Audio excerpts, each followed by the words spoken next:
안녕하세요 여러분. 12월 3일 우리 고대하나병원교회 주일 예배를 드리기로 하겠습니다. 우리 다같이 찬송가 38장 찬양하시겠습니다. 임내성 38장입니다.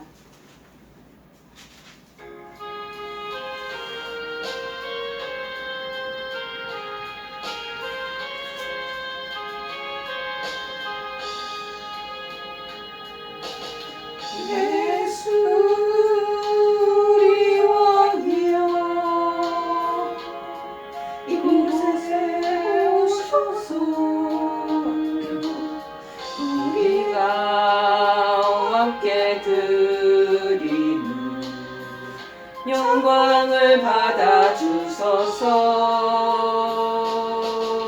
우리는 주님의 백성, 주님은 우리 왕이다. 왕이신 예수님 오셔서 자정하사 다스리소서.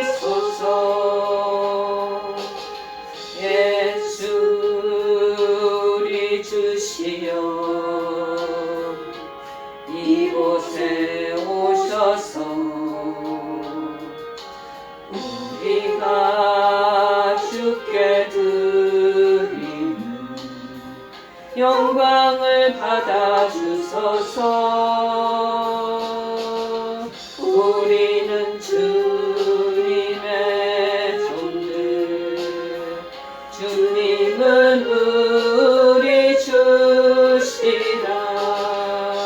주 대신 예수님 오셔서 이 찬양을 받아 주소서.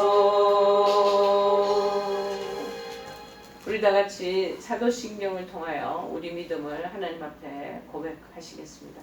전능하사 천지를 만드신 하나님 아버지를 내가 믿사오며 그 외아들 우리 주 예수 그리스도를 믿사오니 이는 성령으로 잉태하사 동정녀 마리아에게 나시고 본디오 빌라도에게 고난을 받으사 십자가에 못 박혀 죽으시고 장사한 지 사흘 만에 죽은 자 가운데서 다시 살아나시며 하늘에 오르사 전능하신 하나님 우편에 앉아 계시다가 저리로서 산자와 죽은 자를 심판하러 오시리라.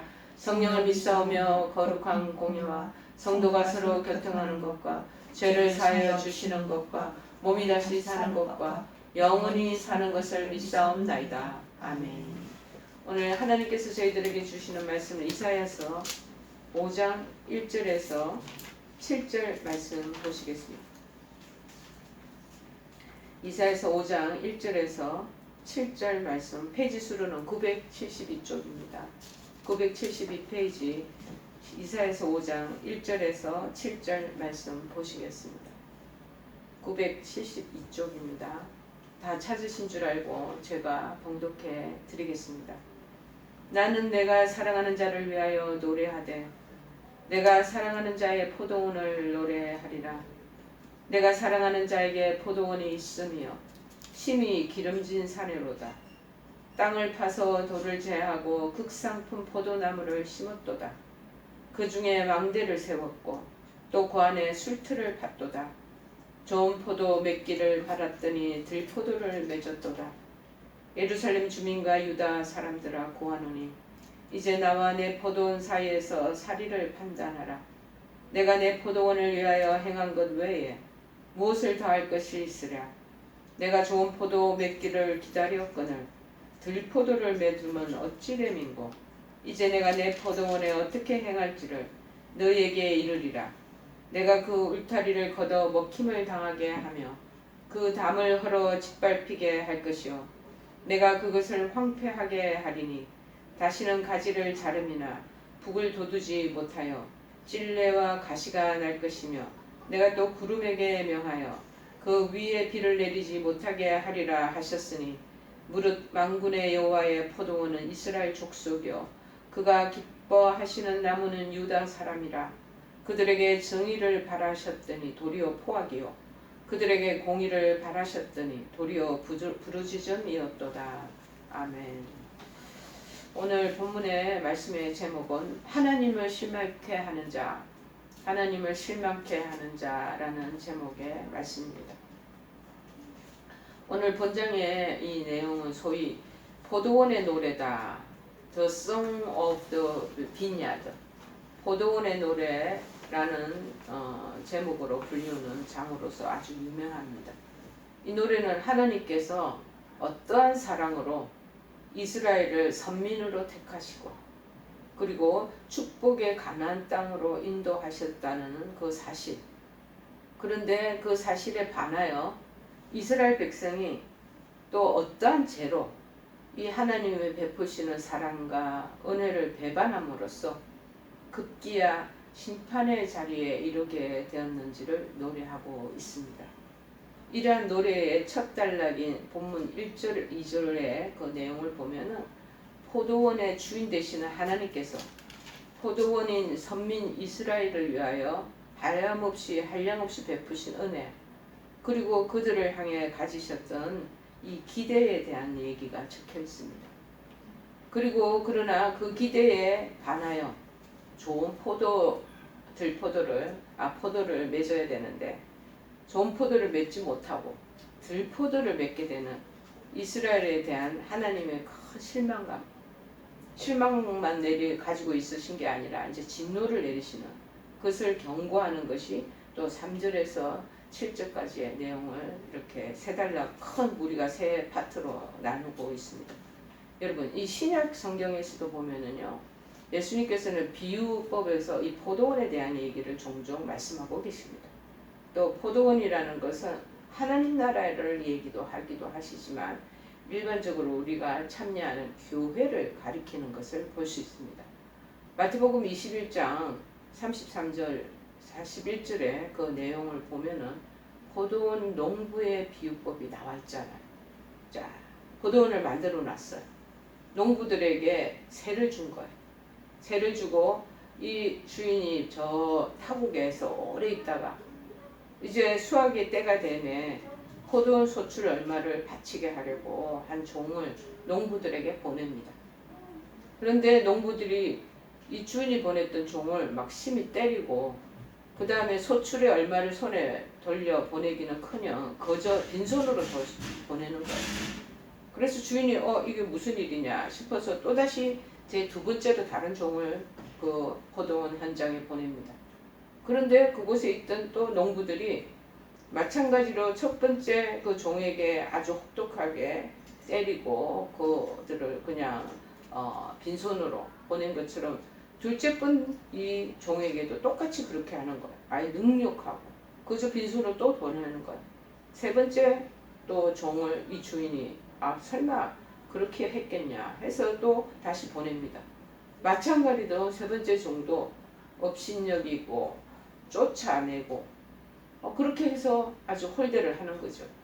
농부들이 이제 자연적으로 기다려 보는데 세 번째 종에 이것들 세 번째 종도 안 되니까 설마 주인이 내 직접 혈육인 아들을 보내면 이 아들은 이들이 한대하고 소출의 일부를 보내겠지 하고 공격하겠지 하고 보낸 거예요. 그런데 이 농부들이 이제 서로 공모를 하죠. 이는 이 포도원의 주인의 상속자다. 얘를 죽여버리자. 그리고 죽이고 그 유업을 이 포도원의 이 땅을 우리의 것으로 다 만들자 하고 포도원 밖에 내어 쫓아서 결국에는 그 아들까지 죽이게 되는 거예요. 자, 그러니 포도원 주인이 이 사실을 알고 어떻게 느끼겠습니까? 아주 노발대발 하시지 않겠습니까? 그래서 군대를 이끌고 자기 데리고 있던 사병이 있었을 거 아니에요. 이끌고 농부들을 다 진멸해버리고 그리고 그 포도원을 다른 소작인에게 그 농사 지으라고 떠맡기게 되는 거예요. 자, 그런데 거기에 대한 포도원 비유에 보면은 니네들은 그렇게 하지 말아야 되지 않겠냐 하고 하는 그 비유법의 그 내용들을 우리가 기억할 수 있습니다. 마가복음 12장하고 누가복음 20장에도 이런 점에서 포도원의 노래에 담긴 선민 이스라엘을 향한 하나님의 사랑 그리고 반드시 참 포도나무를 농사를 지어서 맺게 될 것이다 라는 그 기대감. 그런데 항상 기대하고 염원했던 그 마음과는 정반대의 그 소작농들이 하는 짓을 보고 실망과 진노를 하게 되는 내용이 마가복음에나 누가복음에도 동일하게 언급되고 있습니다. 자, 그런 큰 우리가 그림을 머릿속에 두고 우리가 구체적인 내용을 살펴보기로 하겠습니다. 1절에 보니까 나는 내가 나의 사랑하는 자를 위해서 노래하되, 여기서는 내가라는 것은 이사야 선지자를 얘기합니다. 이사야 선지자가 하나님을 나의 사랑하는 자 이렇게 표현합니다. 이건 배은망덕한 소리예요. 당시 구약시대 때는요, 하나님 이름을 함부로 감히 부르지도 못했던 상황에서 나의 사랑하는 자라고 언급한 것은 어찌 보면 외람되고 다소 경박한 듯이 보일 수도 있습니다. 그러나 이것은 신약에서 우리가 그리스도를 신랑으로, 우리도 하나님의 백성, 성도들을 신부로 표현하는 것과 똑같이, 아니면 교회를 그리스도의 신부라 표현하는 것처럼 이사야 자신을 신부로 생각하고 의인화시켜서 그리고 하나님을 그렇게 사랑하는 마음으로 표현한 방법이라는 것입니다. 이사야가 이 본 예언을 노래로 지어서 부른 동기가 있습니다. 이 왜 그러냐면은 특별히 이스라엘 백성들을 이게 옛날에는 교육하려고 그러면은요, 구전으로 해서 노래로 불러서 암기를 해서 그래서 하나님을 찬양하고 하나님의 은혜를 그렇게 높여 드리는 것들이 굉장히 성황되었다고 얘기를 합니다.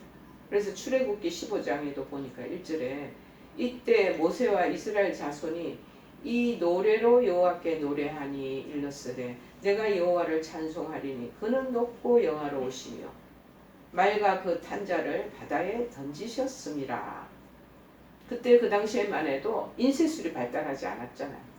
그러다 보니 사람들이 제일 기억에 오래 머릿속에 내리에 그게 꽂혀 있으려면은 어쩔 수 없이 노래를 불러서 그렇게 멜로디를 붙여가지고 흥얼대면서 후대에 전송이 됐다라는 것입니다. 자, 우리도 지금 찬양할 때 찬양의 그 소리가 굉장히 그 멜로디와 그 가사가 우리 머릿속에 내리에 늘 스치고 지나가면서 찬양하는 것, 그거 하나님 기뻐하시는 거죠. 여러분, 그래서 이 신명기 32장, 31장에도 마찬가지로 이 모세가 이스라엘 총회에 이 노래의 말씀을 끝까지 읽어 들리니라고 그렇게 했습니다. 하늘이여 귀를 기울이라. 내가 말하리라. 땅은 내 입의 말을 들을지어다. 이러면서 노래로 그 내용을 하나님이 이루신 그 역사들을 이스라엘에게 베푼 그 사랑을 노래로 그렇게 전수를 시켜왔다는 거예요. 그래서 나의 사랑하는 자에게 포도원이 있으며 두마리를 나이 없이, 포도원은 이스라엘 백성을 뜻한다고 얘기를 드렸잖아요. 자, 포도원이 이스라엘 백성들에게는 매우 귀중한 재산이었다라는 것입니다. 그것은 열왕기상의 21장에도 보면 아하방이 생각나시죠? 아하방이 나봇의 아름다운 포도원에 굉장히 탐심을 품었던 그 사건에서도 우리가 기억할 수 있습니다. 자, 얼마나 그 포도원이 이스라엘 백성에게 귀중한 재산이었듯이 하나님도 이스라엘 백성을 오죽하면 이 포도원의 비유를 그렇게 하셨을까요? 따라서 오늘 이 본문에 여호와 하나님께서 당신의 포도원이 되는 이스라엘을 너무너무 아끼고 소중하게 생각하고 있다라는 것을 말씀하고 있는 것입니다. 오죽하면 요한복음 15장에도 1절 10절에도 그러잖아요. 나는 참 포도나무요 내 아버지는 농부라.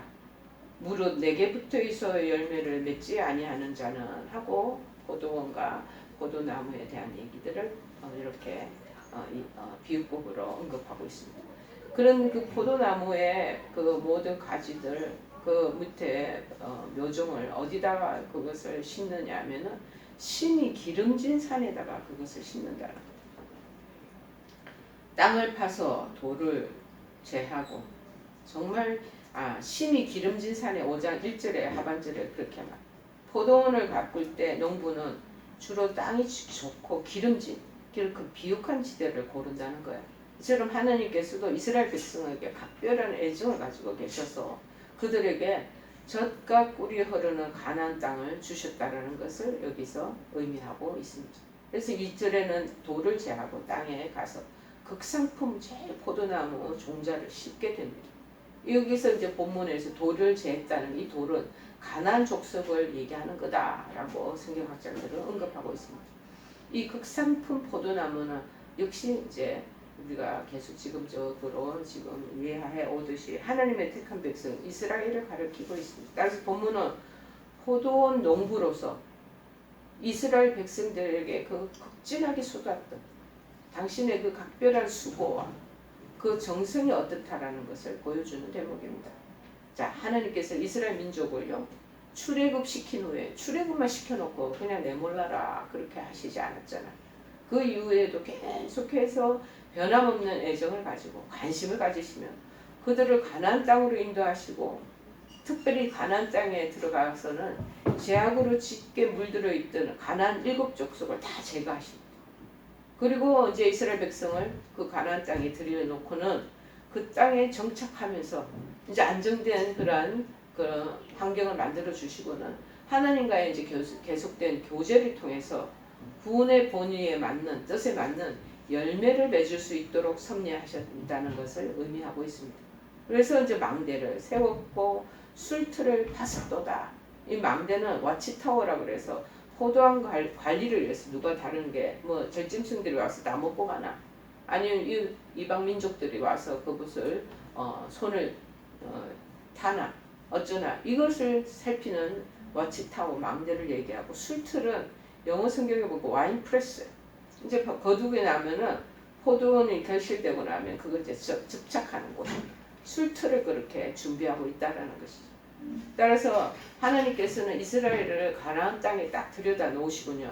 그냥 네 마음대로 알아서 살아라 하고 방관해 두신 것이 아니라 외적의 침략, 다른 모든 위험으로부터도 끊임없이 보호하면서 지켜주셨음을 나타낸다고 지금 이 오늘 본문의 내용에 그것을 망대와 술틀을 통해서 우리가 비유하면서 정말 그 깨달음을 얻을 수가 있습니다. 당시 이 사실은 남유다 백성들의 제약된 삶을 살게 된 것이 우리가 생각하기에는 하나님께서 돌보시지 않아서 그들 마음대로 그렇게 분망하게 그냥 살았지 않았는가라고 얘기를 하겠지만 그게 아니라 이 남유다 백성들의 그 제약된 삶을 살게 되는 그 원뜻은 그들의 완악하고 강팍한 마음 때문이었다는 걸 보여주고 있다는 것입니다. 그래서 주인은 그러니까 우리 하나님은 정말 이스라엘의 이 포도원에서 좋은 포도 맺기를 바라는 거예요. 그런데 웬걸 기대와는 정반대로 들포도를 맺는 거예요. 최상품 포도나무를 가장 비옥한 땅에 심고 할 수 있는 최선의 노력을 다한 농부로서 자연히 최상급의 A+, 트리플 A 뭐 이런 포도 열매가 맺히는 것을 기대하는 것은 너무나 당연하지 않겠습니까? 그러나 들포도가 맺히니 그 농부의 실망과 그 안타까움은 얼마나 크겠습니까? 하나님께서는요 출애굽시켜 놓은 이스라엘 백성을 처음부터 끝까지 정말 선민 이스라엘을 극진하게 돌보시는 거예요. 그렇기 때문에 당연히 그들에게 세상의 열매인 온전한 순종을 기대하셨다라는 것입니다. 우리 그 자식들도 이렇게 우리가 애가 태어나면 그 애가 정말 올곧게 바르게 자라기 위해서 최선을 다하며 양육을 하잖아요. 그러다 보면 잘 이렇게 순종하면서 자라나는 녀석들이 있는 반면에 그 외에 아예 그냥 마음을 부모님의 마음을 속썩이고 지 마음대로 살게 되는 그런 불황당한 그런 아들도 딸도 있다라는 것입니다. 그 순종하는 마음을 기대하는 그런 모든 부모들의 공통점이에요. 우리 하나님도 그러신다는 거예요. 그런데 그 결과가 뭐냐?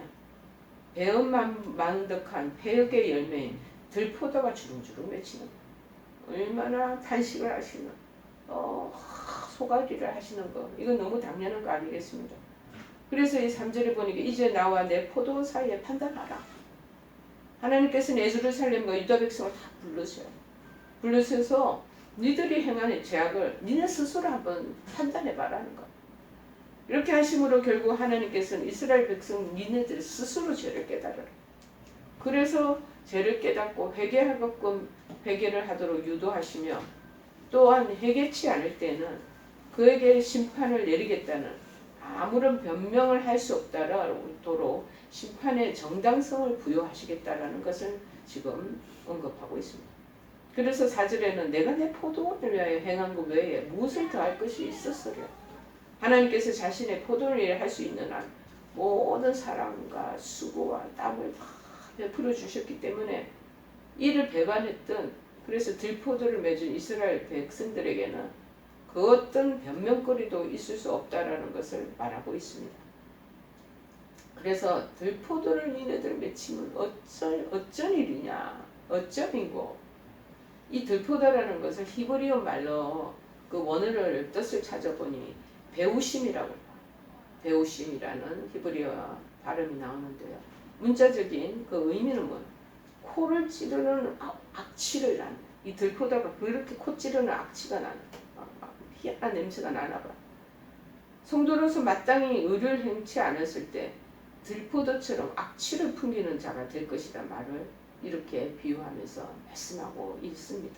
그래서 5절에 내가 내 포도원에 어떻게 행할 것을 너에게 이르리. 이렇게 악취가 나는 이 들포도에게 내가 어떻게 하겠냐.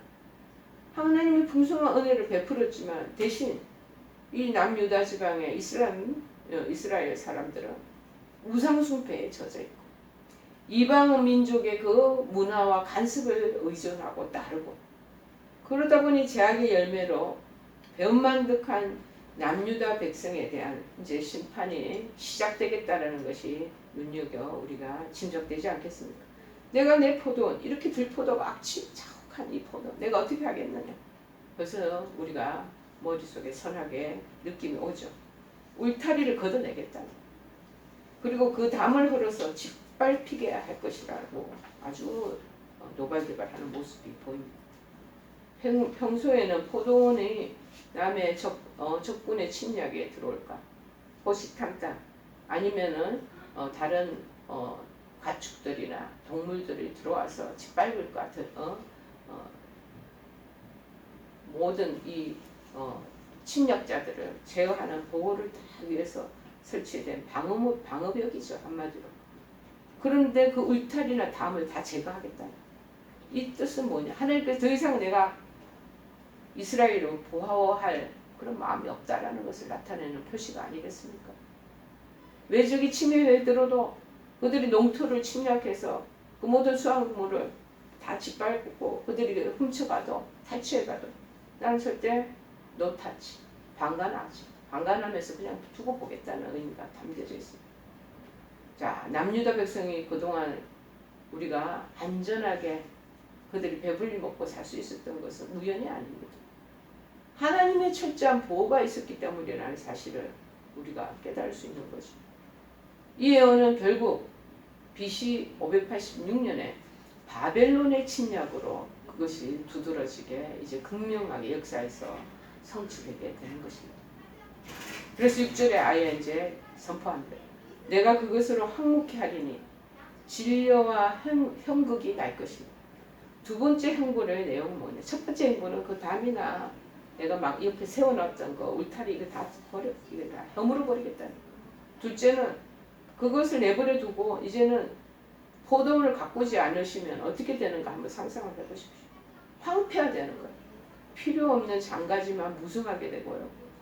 땅에서는 포도나무의 성장을 방해하는 이제 뭡니까? 은근피, 가시나무 막 이게 막 무성하게 막 자라나게 된다는 거예요. 쉽게 얘기하면 이방의 침략이 있을 것이라.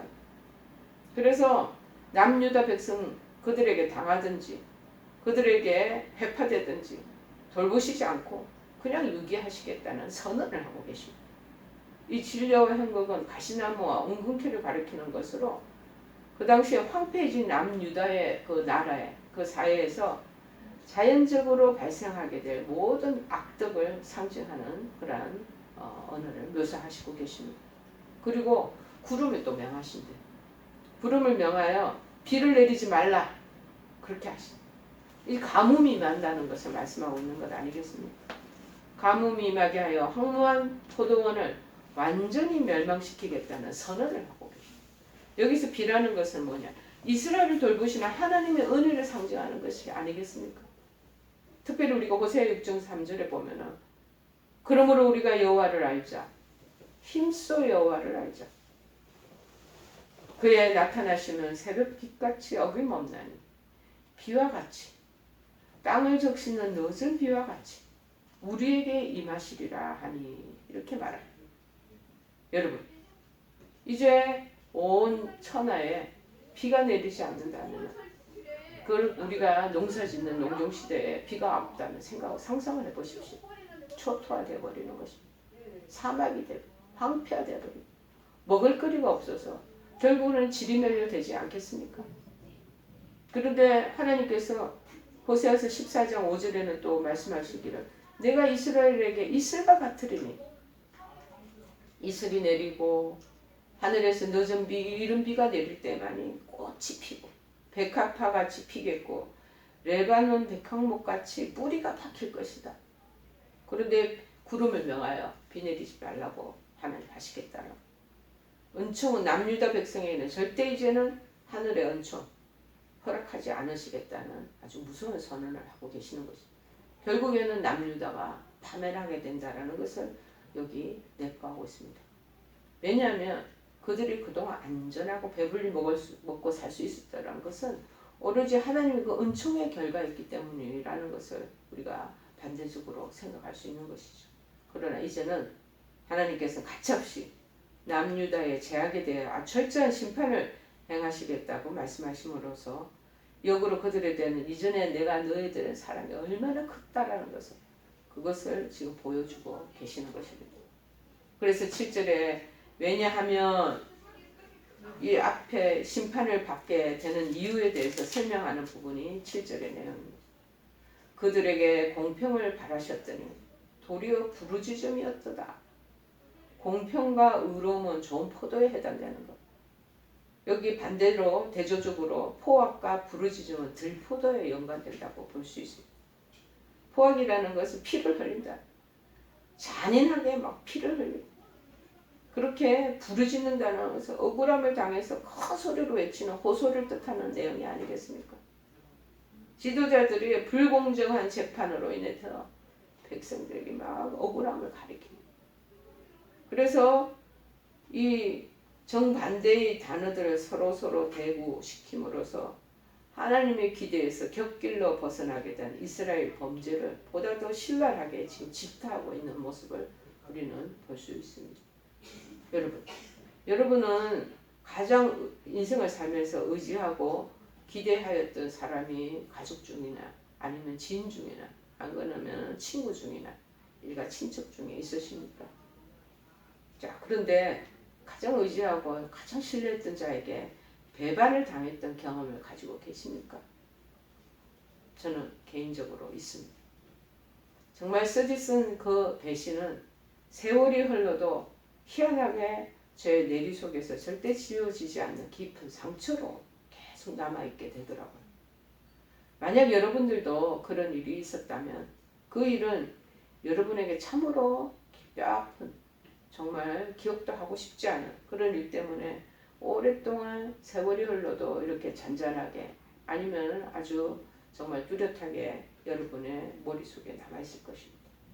자, 그러나 우리에게도 우리의 그릇된 삶 때문에 실망하고 안타까워하시는 분이 계신다라는 것입니다. 바로 우리의 아버지가 되시는 하나님이시라는 것이죠. 하나님께서는 당신의 백성들에게 큰 기대를 가지고 계십니다. 우리에게 너무나 기대를 많이 하고 계십니다. 그래서 우리 하나님도 우리 인격체와 똑같이 인간들과 지, 정, 유를 가지신 인격을 가지신 분이에요. 그런데 당신의 그 아들, 딸, 백성들이 하나님의 기대에 어긋난 삶을 만약에 살 때면 얼마나 실망하시는가. 그건 너무나 당연한 일입니다. 우리는 제가 좋아서 제가 할 길로 가지만 하나님은 당신이 우리 아들이 우리 딸이 이렇게 좀 순종하면서 갔으면 좋겠다는 마음의 염원이나 소원이나 꿈이 있지 않겠습니까? 부모들이 그 자식들이 그렇게 되는 모습을 보고 희망을 가지고 정말 힘든 여정 속에서도 잘 살아 나가시고 힘과 용기를 가지시는 거죠. 그런데 우리는 마찬가지로 우리의 아버지가 되시는 하나님 앞에 하나님과 의도와 기대에 어긋나겠죠. 다른 길로 간다고 생각을 해보세요. 하나님은 얼마나 통탄하고 실망하시겠냐는. 오늘 본문에 기록된 포도원에 대한 결실을 기대한 농부의 기대. 좋은 포도가 맺혀지기를 원합니다. 좋은 열매가 맺히고 우리 한 사람 한 사람한테 하나님이 좋은 수확이 거두어지기를 원하시는 것. 그런데 반대로 들포도 악취가 나는 아주 이게 먹지도 못하고 갖다 버려야 돼. 이런 인생의 들포도를 맺히게 된 이 실망의 비유를 이 오늘 하나님의 심정을 통해서 우리가 잘 바라보게 되는 것입니다. 우리는 이 본문 오늘 본문을 통해서 포도원의 노래를 통해서 무엇이 그렇게 하나님을 실망시키는지를 깨닫고 우리의 삶은 과연 하나님을 실망케 하지 않는지 스스로 재점검해 보아야 할 것입니다. 이제 12월 우리가 초순을 맞이했습니다. 첫 번째 주일 말에 1년 동안의 2023년 동안의 기간 동안 하나님 앞에 들포도를 맺으셨는지 아니면 정말 기대하시는 그런 포도나무의 아름다운 극상품을 맺히고 계셨는지 한번 돌아보시기를 바랍니다. 하나님께서 어떻게 실망하시는지요. 하나님의 우리 백성이잖아요. 백성단은 정결함을 잃는 사람들에게 실망을 하신다. 범죄하지 않고 정결한 삶을 사는 것은 하나님께서 당신의 백성들에게 요구하시는 가장 중요한 조건 중에 하나입니다. 빌보서 4장 8절에는 말씀하시기를 정말로 형제들아 무엇이든지 참되며 무엇이든지 경건하며 무엇이든지 오르며 무엇이든지 정결하며 무엇이든지 사랑할 만하며 무엇이든지 정결하며 칭찬할 만하며 무슨 덕이 있는지 무슨 기림이 있든지 이것들을 생각하며 살아라 하고 말씀하시는 정말 정결하게 정말 옳은 길을 걸어가고 경건의 도를 다하고 참되게 사랑을 하며 그런 것들을 향해서 생각하며 살아라고 말씀하는 것. 여러분 성결한 삶을 살고자 노력하는가 여부는 하나님의 백성된 자와 그렇지 않은 자를 구분해주는 정말 훌륭한 기준 척도가 되는 것입니다. 하나님께서 우리를 향해 얼마나 철저하게 죄를 미워하시는지를 여러 번 경고하셨습니다. 하나님께서는요 당신 스스로가 거룩하신 분이고 정말 의로 공의와 정의로 차 계시는 분이기 때문에 결코 죄와 공존하실 수가 없어요. 희한하게도 죄를 짓는 사람도요 이상하게 죄를 짓고 나부터는 하나님과 멀리 동떨어져 자꾸 떠나려고 그래. 하나님으로 자꾸 금각이 벌어지기 시작합니다. 하나님은 죄 있는 자를 용납하지 않으실 것임을 분명히 말씀하고 계십니다. 아무리 사랑하는 자녀를 할지라도 여러분 경찰서 들락날락 그럴 정도로 범죄하실 경우 회개하기 전까지는 가차없는 징계를 행하셔서 그들을 정결하게 만들고자 하시는 경우를 우리 주변에서도 볼 수 있지 않겠습니까? 인간사도 그런데 우리들이 정결함을 잊고 잃어버리고 정말 죄에 물들어갈 때 그 사실은 물론 자기 백성들을 징계해야 한다는 그 사실 때문에 징계는 해야 되겠는데 징계하는 아버지가 좋아할 아버지가 어디 있겠어요? 즐거운 마음으로 징계할 사람이 어디 있겠습니까? 근데 범죄하는 것도 보지도 못하고 반드시 이걸 징책을 해야 되는데 징책하고자 하는 그 아버지의 매를 드는 그 마음은 또 어떻게 한탄스러운 마음이 드시겠습니까? 우리가 어릴 때 애들은 잘못하면 매를 들잖아요. 그럴 때 잘된 훈육을 하기 위해서 하는 거잖아요. 기분 좋아서 하시는 분이 어디 있겠습니까? 잘 되라고 그렇게 하시는 거 아니겠어요? 실망하시고 주님도 슬퍼하실 것입니다. 어찌 우리가 우리를 지극히 사랑하시는 그 하나님을 실망시켜 드리게 하시겠습니까? 그래서 백성님다운 그 정결함, 깨끗함을 잃어버린 자에게 하신다. 하나님 그것을 보고 실망한다. 또 어떤 사람에게 실망을 하시냐면 그릇된 열매를 맺는 자, 들포도 열매를 맺는 자. 나무 심을 때 사람들은요 다양한 목적을 가지고 다 나무를 심지 않겠습니까? 그 가운데 포도나무를 심는 자는 오직 한 가지 목적만을 가질 것입니다. 바로 열매를 얻고자 하는 저도 과실수를 참 좋아합니다. 과실수를 좋아하는 목적이 뭐예요? 그 열매 맺은 건 나중에 가을에 열매 따먹는 거. 그것 때문에 뭐 여러 실과 나무들을 심지 않겠습니까? 열매를 얻을 수 없다면 그 포도나무는 아무짝에도 쓸데가 없는 거죠. 그런데 포도나무에서 들포도가 툭 맺혀버렸어. 농부의 그 허탈한 마음. 몇 개월 동안 1년 가까이 애썼던 그 속에서 실망스러운 심정 충분히 공감할 수 있을 것입니다. 이 포도나무에 열린 이 들포도는 크기가 조그매. 근데 먹으면 막 신맛이 나. 근데 이걸 잘못 먹으면 또 독성이 있어서 복통을 일으켜. 그런 것 들포다는 먹을 수도 없고 팔 수도 없고 상품 가치도 안 돼. 그야말로 농부의 온갖 수고를 물거품으로 만드는 악한 열매가 그 들포도라는 것입니다. 여러분, 농부가 가시나무를 심어서 지금은 이 포도나무 심었던 것처럼 포도 열매를 기다리잖아요. 하나님께서도 우리 각자에게 여러 가지 열매를 기대하고 계신다는 것. 그 열매는 성경에서 성령의 9가지 열매다라고 얘기하는 것도 갈라디아서 5장 22절 23절에 나옵니다. 어떤 열매냐고요? 사랑의 열매, 희락, 화평, 오래 참음, 자비, 양성, 충성, 온유, 절제. 9가지 열매가 맺힌 데를 원한다는. 그리고 또 빛의 열매를 맺기를 원한다. 성령의 열매 9가지하고 빛의 열매가 몇 개. 그 빛의 열매는 에베소서 5장 9절에 나옵니다. 빛의 열매는 모든 착함과 의로움과 진실함에 있느니라. 이 빛의 열매뿐만 아니라 의의 평강한 열매를 또 맺기를 원하시는 것. 히브리서 12장 11절에 말씀하시기를 무릇 징계가 당시에는 즐거워 보이지 않고 슬퍼 보이나 후에 그로 말미암아 연단한 자에게는 의의 평강한 열매를 맺나니. 이런 여러 가지 이름으로 열매의 이름이 막 나타나.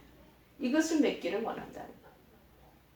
그러나 어떤 그리스도인들은요, 이러한 좋은 열매를 맺는 것 대신에 분쟁을 일으키는 열매, 시기, 불의, 들포도같이 악취가 나는 이런 악한 열매를 맺어서 그리스도의 이름을 더럽히고요. 그리고 교회에 상처를 주기도 하는 사람들도 있습니다. 하나님께서 그리스도의 피로 가축을 사신 성도에게서 이같이 악한 열매가 맺히시고 이게 수확이 된다면 이 실망을 금치 못할 것은 눈에 뻔하게 보이지 않겠습니까? 여러분, 혹 여러분의 삶 가운데 하나님을 실망시켜드리는 열매는 없는지 우리 자신의 발자취를 이제 한 달 남겨준 2023년도를 기억하는 것. 이 시점에서 한번 되돌아보시기를 바랍니다. 여러분, 세 번째는 뭐냐? 성장하게 해주신 그 은혜를 망각하는 자들, 이들에게 실망한다. 포도나무가 열매를 맺기 위해서는 농부가 세심한 관리를 하지 않겠습니까? 장가지도 다 쳐주고 벌레가 먹을까 약도 뿌려주고 햇빛이 잘 들려고 여러 가지 여러 모양으로 배치 돌기를 신경을 쓰게 되고 또 거의 만들어질 그 가을 정력에는 병충해 들지 않도록 또 이 신문지나 한지를 이렇게 다 포도송이 솔만 이렇게 그렇게 밤잠을 설치면서 수고와 노력과 땀을 동원시킵니다. 모든 농장의 가수나무가 다 그렇듯이요. 포도나무 열매는 어찌 보면은 그 열매가요. 농부의 땀, 사랑의 결실이 뭉쳐져 있는 그러한 총체적인 그 열매가 아닌가 싶습니다. 우리는 이 같은 사실을 기억하면서 우리 자신도 하나님께서 하나님의 사랑, 애정과 열심으로 우리를 돌보고 계신다는 것을 우리가 기억해야 할 것입니다. 누가 하나님의 그 사랑을 모자란다고 할 수 있겠습니까? 누가 그 열심이 부족하다고 감히 말할 수 있겠습니까? 하나님의 사랑과 그 열심이 그분의 백성인 성도가 하나님 뜻에 합당한 삶을 살 수 있도록 충분한 조건을 공급해 주셨다는 사실은 어느 누구도 부인할 수 없는 명백한 그 진리인 것입니다. 시편 84편 11절에 말씀합니다. 여호와 하나님은 해와 방패시라. 여호와께서 은혜와 영화를 주시며 정직히 행하는 자에게 좋은 것을 아끼지 아니하실 것입니다. 충분히 조건들을 공급해 주신다는 거예요. 그러므로 우리 믿음의 성도는요, 이런 하나님 은혜를 망각하고 마치 지금의 자기의 지금 살아가는 지금 입장이 자신의 노력과 자신의 그 성장의 그 공로가 자기가 노력한 결과야 힘에 있으노라고 스스로에게 돌린다면 그것도 하나님의 커다란 실망과 진노를 불러일으키게 될 것이라는 겁니다. 성장하게 해주신 그 은혜를 망각하면 안 된다는 거예요. 여러분, 우리는 성장케 하셔서 하나님을 섬길 수 있는 자가 되게 해주신 그 은혜를 감사해야 할 것입니다. 심는 이와 물 주는 이는 아무것도 아니로되 오직 자라나게 하시는 분은 하나님이시라고 한 바울의 고백, 심각한 경고로 받아들여야 하지 않겠습니까? 고린도전서 3장 10절 모든 과실나무나 각종 채소나 각종 논에 있는 여러 가지 곡물들, 심는 사람이 있고 물 주는 사람이 있지만 그 속에서 자라 햇빛과 각종 여러 가지 토양을 조성시키면서 자라게 하시는 오로지 하나님 한 분뿐이시라는 거예요. 우리도 지금의 나답게 이렇게 살아가고 있는 이 모습도 하나님이 은혜를 베풀어 주셔서 그렇다는 것입니다. 그것을 망각하고 내가 열심히 공부해서 내가 뭐 학벌이 좋아서 집에서 지원해주는 뭐 그런 내가 가족들 그 다음에 온 부모님들의 그 은덕에 의해서 그랬다는 그런 부분을 내세요. 하나님 그것도 심각한 경고로 받아들여야 하는 것입니다. 여러분, 하나님께서 우리에게 추워도 모자람이 없을 만큼 너무나 충분한 사랑과 은혜와 능력을 공급해 주셨습니다. 하나님께서 4절에 말씀합니다. 내가 내 포도원을 위하여 행한 것 외에 더할 것이 아무것도 없다 선언하십니다. 이러한 은혜와 사랑을 잊고서도 하나님을 실망시켜드리는 자가 있다는 사실은 얼마나 어처구니가 없고 경악스러운 그 우리의 모습인지 알 수 없습니다. 자, 이제 한 달 넘겨둔 2023년을 보내면서 하나님을 실망시켜드릴 모든 요소들을 한번 돌아보시고 우리 모든 삶에서 다 제거해 버리십시다. 전지를 치도 다 잘라내십시다. 그래서 오직 하나님을 기쁘시게 해드리는 귀중한 백성이 되어서 또 2024년 한 해를 준비해 나가시는 여러분 되시기를 간절히 축원해 드립니다. 오늘 말씀을 생각하시면서 우리 찬송가 410장 찬양하시겠습니다. 410장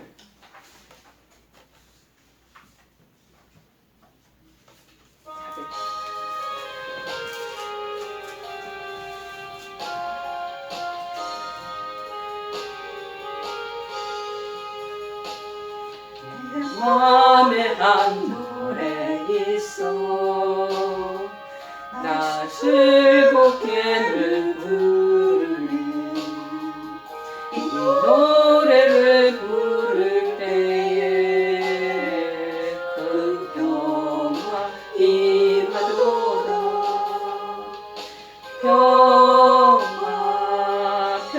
평화 하나님 주신 선물 그 놀라운 주의 평화 하나님 선물일세 주 십자가 지심으로 날 구원해 주셨으며 주 예수님 고난받아 나 평화 누리로다 평화 하나님 주신 선물 그 놀라운 주의 평화 하나님 선물일세 나 주님께 영광 돌려 참 평화가 넘치도다 주 하나님 은혜로서 이 평화는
하나님 1년을 돌아봅니다.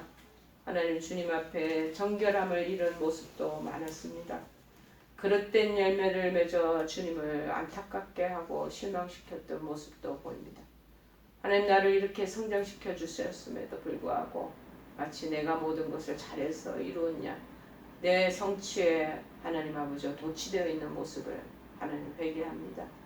이제 하나님 앞에 정말 가난한 모습으로 하나님이 우리를 대한 극진한 그 사랑에 걸맞는 그러한 삶을 살아가고 또 1년 한 해를 살아내는 우리들이 될 수 있기를 간절히 바라고 원합니다. 하나님 우리에게 큰 깨달음을 허락하여 주셨음에 이 포도원의 이 노래를 통해서 우리 자신이 하나님 앞에 다시 한번 새롭게 각오하고 결단하는 또 그래서 새해를 맞이하는 우리 모습들이 될 수 있기를 간절히 기도합니다. 지금은 우리 주 예수 그리스도의 크신 은혜와 하나님 아버지의 지극하신 사랑하심과 성령님의 교통 역사 충만하신 은총이 이제는 들포도보다 극상품 포도 열리기를 소망하고 그래서 하나님의 은혜 안에서 다시 한번 내 자리를 매김하고 인생을 추스리고자 결심하는 사랑하는 우리 모든 한우들과 그 가족들 머리머리 위에와 이 영상 시청하는 모든 권속들 위에 그들의 가정 위에 그들의 결심 위에 지금부터 영원토록 함께 하옵시기만을 간절히 축원하옵나이다. 아멘.